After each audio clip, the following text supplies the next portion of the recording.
All right, today we're going to take a look at how to use RaceRender and DaVinci Resolve to make really nice data overlays for your lapping videos. Now, if you've used RaceRender before, it is a complete package which will take GPS files from the Track Addict app, and I believe other apps as well that do GPS recordings, and it'll make overlays on the video showing things like speed, track maps, and other data that you may feed in. But RaceRender itself can be a little difficult to use. It doesn't do video editing particularly well. The user interface isn't that great.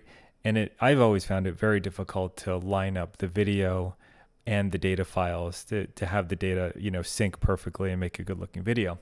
But DaVinci does all the video editing extremely well. It's free unless you buy the professional version, which most people don't need. And it's just a very, very powerful video editing tool. So I was trying to think about how do I get the benefits of DaVinci while I get the kind of data overlays with RaceRender. So that's what we're going to walk through in this video, and hopefully you find it useful and an easier way to create your overlay videos.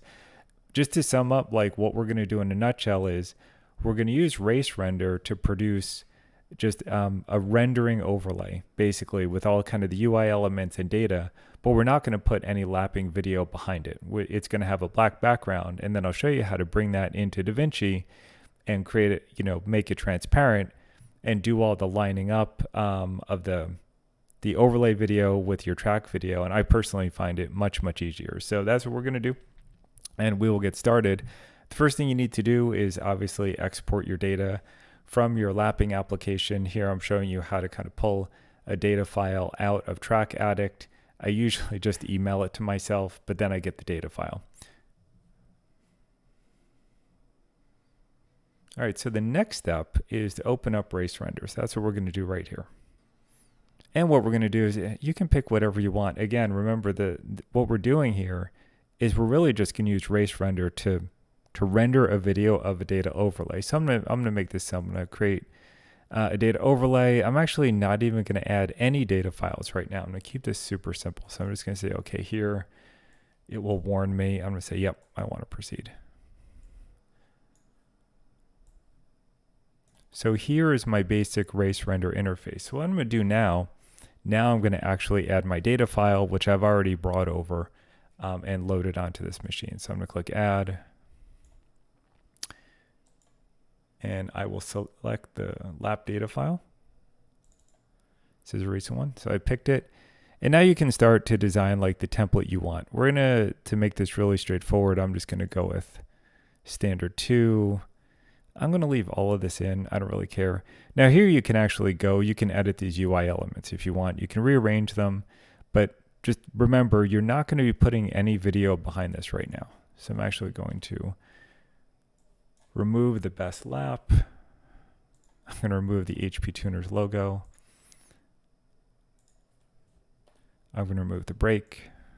I just don't have these data channels, so I'll just get rid of them. What I'm going to do is I'm going to move the speed over to here. I'll remove that. Anyway, you get the idea. You can make this look like however you want it to look like. Now, when you see the final result, it won't be the output of this. I did that separately, but this gives you the idea. So, picture what your video will look like behind this, set up the UI elements the right way. Now, if you move this, you can see all the data just being used to generate the overlays, right? You can see the car going around the track map. Track map looks correct up there. So what we're going to do now is we're just going to render this video. What we're going to do is click create video. I'm just going to say no. For the output file, I always, I record GoPro footage from the car in 4K, so I'm just going to pick a local 4K file. All these other attributes look good. I'll just make sure to pick the entire length of the project. That's super important. Pick that, click start rendering.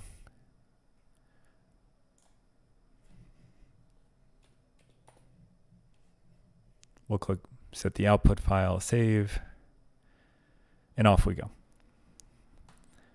And so this will take a while, so I'll come back when it's all done. All right, so RaceRender is all done. So what I'm doing now is I will just show you the video file it created. I'm just going to open one of these up so you can take a look. And it is very unexciting, but it gives you the idea, and you can see it showing the same data. But this is basically going to be an overlay template once we go into Resolve. So I'm going to close this. And now you can open up DaVinci Resolve.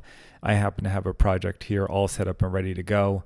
But create a new project. I pulled in my GoPro footage up here, you can see from the car.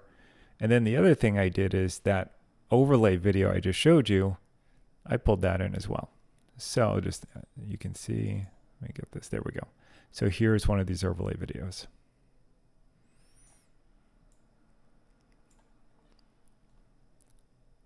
So what we're going to do is,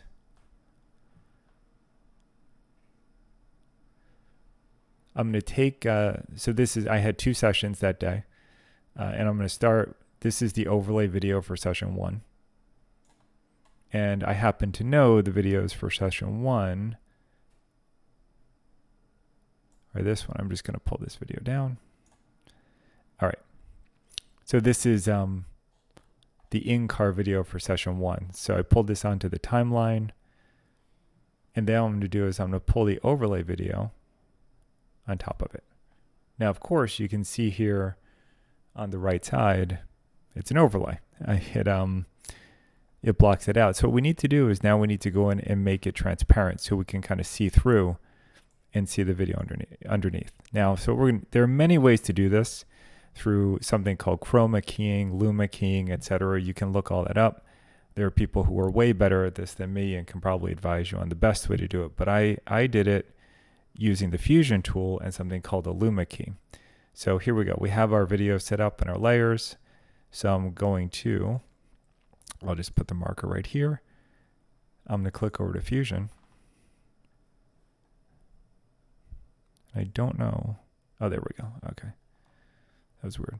So what we're going to do is, you can read all about nodes in Fusion, but they essentially filter the video from the input through to the output. And you can do transformations and all kinds of funky things along that path. What we're going to do is we're going to add a tool or a node. It is under Matte. And I'm going to add a Luma here. And what this is, this kind of keys on the luminance, how bright a pixel is. And we have to put this in. So I'm going to take this. I'm going to connect this to here. I'm going to connect this to here. And there you go. And so this happens to be looking at kind of that top layer of the video. And you can already see what it is doing is it is making the dark areas essentially transparent. And you can come over here and configure it the way you want. So you can play with all these. And so I'm not an expert at this. So I can't tell you exactly what each of these do. But I think so here we're choosing which channel it will make transparent. And this is, we're picking pixels based on their brightness. And so here, if I turn it down, I think that picks only the black pixels. And my guess is you see some of this black show up because these are not completely black. So they do have some luminance to them. That's my guess of what's happening there. So you can actually use these to configure a little bit about what your overlay looks like. And so what I actually found, you can make a nice kind of shadow around them if you play around with things a bit. So let's see if we can get that. Bring the blur up. There we go. Bring the gamma down. Bring the blur a bit. There you go. So again, nice little black shadow to those. So it looks pretty good. So now if I go back to my timeline, there we go. We have our data overlay rendered. We have our video behind it. So now the trick is, how do you actually line these two up? And so you can do it a bunch of different ways.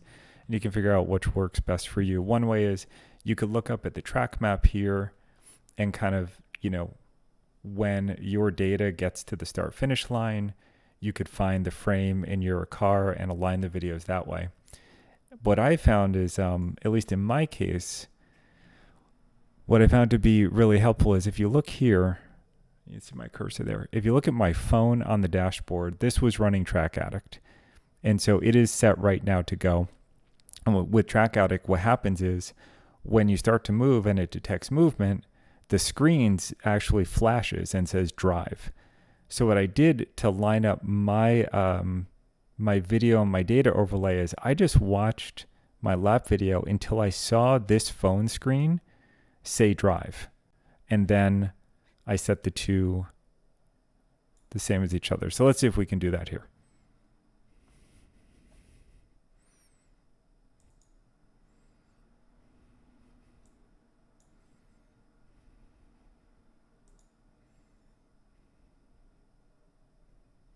Notice you can see it says drive right there behind the wheel. So obviously we're just a little bit past that. So I'm going to go back a tad, hit play.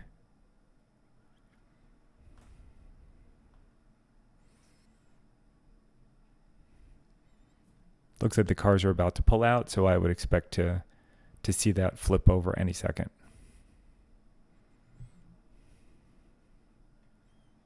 All right, so here we go. So we'll keep an eye on that, be ready to stop it when it says drive. There it is. You can see it right there. I was not planning on that, but it worked out really well. So now we know this is when Track Addict started to record data, and we have our data overlay right here. So I can just slide this right there, and boom. The data lines are pretty well. You can see my dot on the track. That's roughly where the pits are. And yeah, there you go. What you can do is now you can do nice things, like if you want to fade in the overlay a little bit. Let's see. There we go. That was a really slow fade in.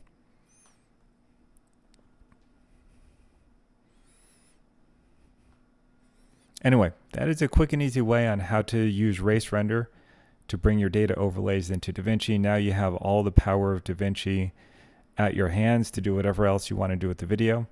But there you go. Hope that was helpful.